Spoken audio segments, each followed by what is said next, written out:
আমাদের হাসু ভাই এখন টাকে সেন্টারিং খুলছে, সেন্টারিং হলো উপরে দিকে তুলতেছে।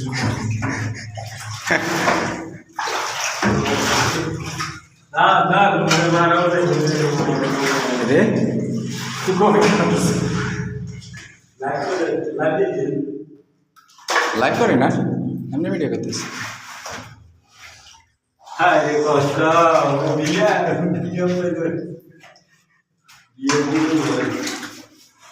সেন্টারিং এগুলো পাশের রুম থেকে ফলো হয়েছে, এটা হলো পাশের রুম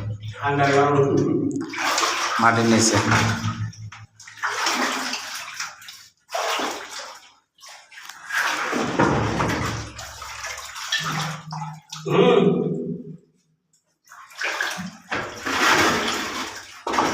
উপর থেকে একবারে রিসিভ করতেছে কাঠগুলা।